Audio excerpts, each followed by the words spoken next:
بینندگان عزیز و همراهان همیشگی کانال، خوش آمدید به جایی که تلاش میکنیم واقعیت‌ها را همانطور که هستند بازگو کنیم، بدون بزرگنمایی، بدون سانسور و بدون نمایش‌های ساختگی.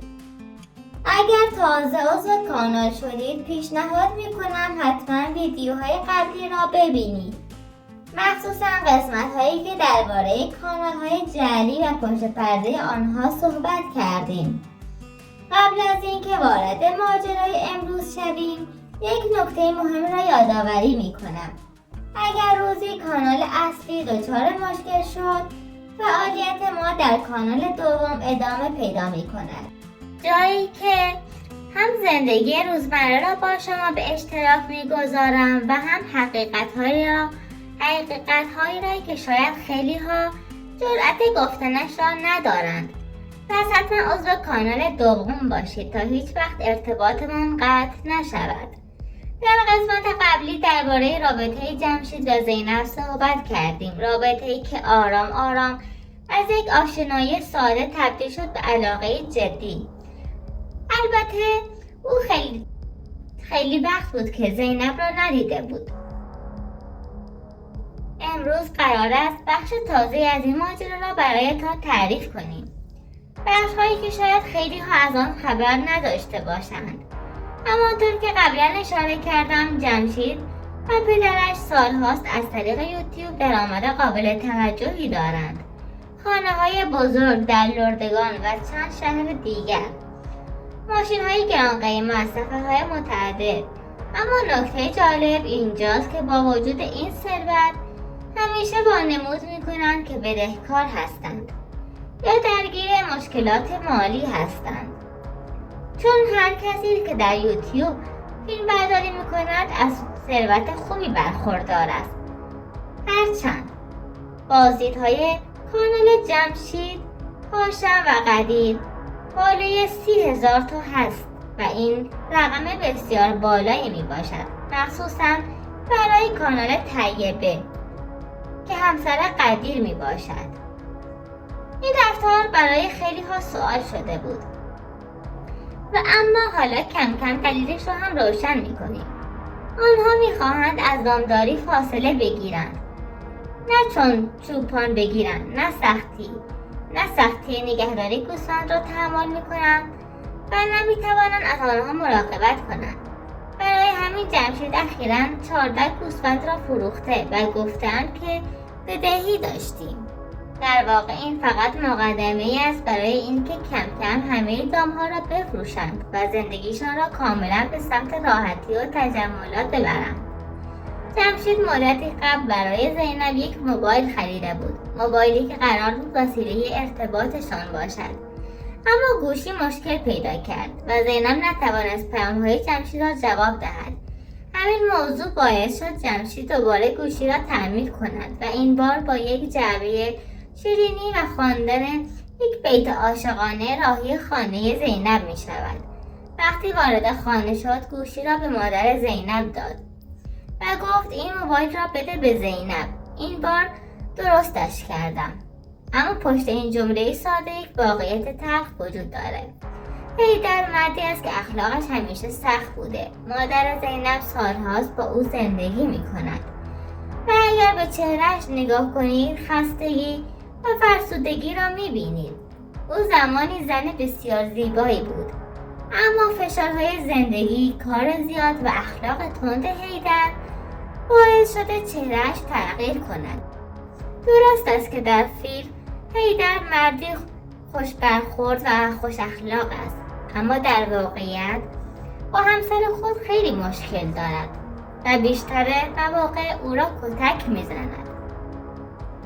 البته حیدر باید اخلاق و رفتارش را تغییر دهد و به زنها بیشتر احترام بگذارد، مخصوصا زنی که همسرش است و مادر چند تا فرزند اوست.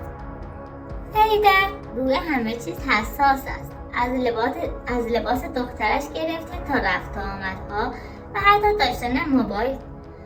در گذشته بارها همسرش را اذیت کرد و رفتارهای خشنی هم داشته. چیزی که مادر زینب سالها تحمل کرده تا زندگی دخترهایش از هم نپاشد. اما حالا شرایط کمی فرق کرده. حیدر می‌داند که جمشید قصد ازدواج با زینب را دارد.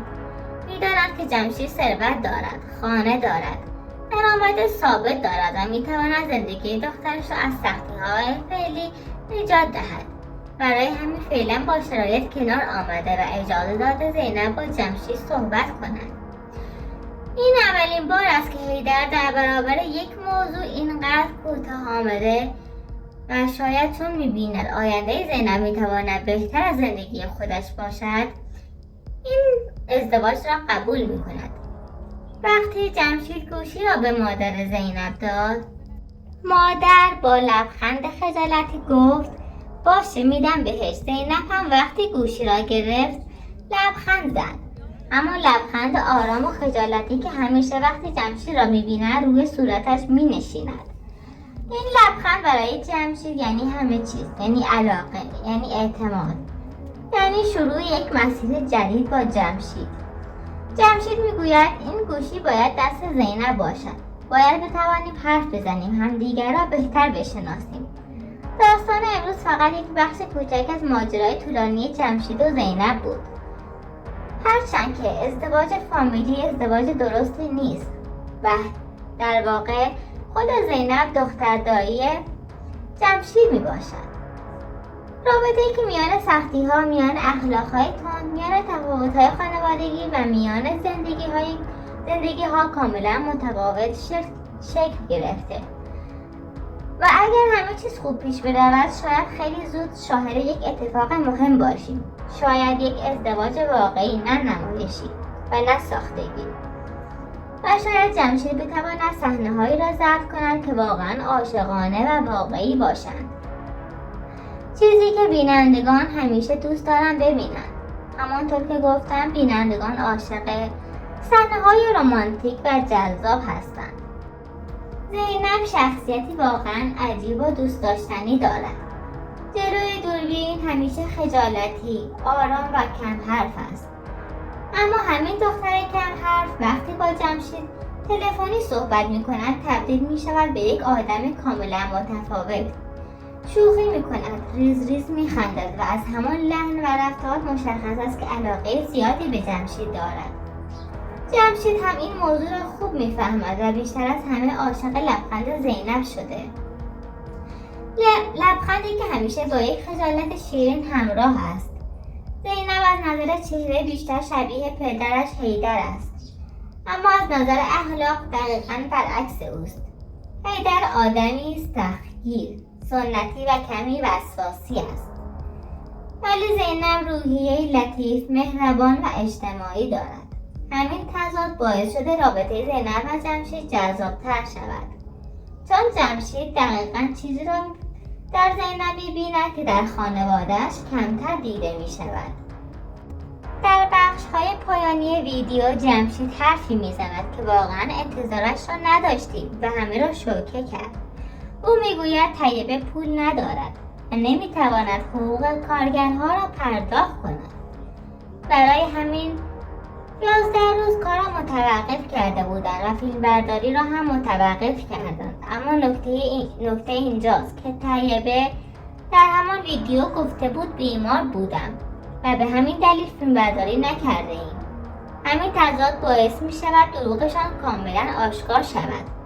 واقعیت این است که طیبه درآمد بسیار بالایی از یوتیوب دارد، درآمدی که به راحتی می تواند با آن ده‌ها خانه دیگر بسازد. طبق آمار بازدیدها طیبه ماهانه بیش از 22,000 دلار درآمد دارد. با چنین درآمدی ادعای پول نداریم. واقعا خنده‌دار است. با این همه ثروت باز هم از مخاطبها درخواست پول می کند. و جمشید در ادامه حرفی میزند که خودش هم نمیفهمد چقدر تناقض دارد. او میگوید من زیاد از فاطمه انتظار ندارم که کلفتی کند.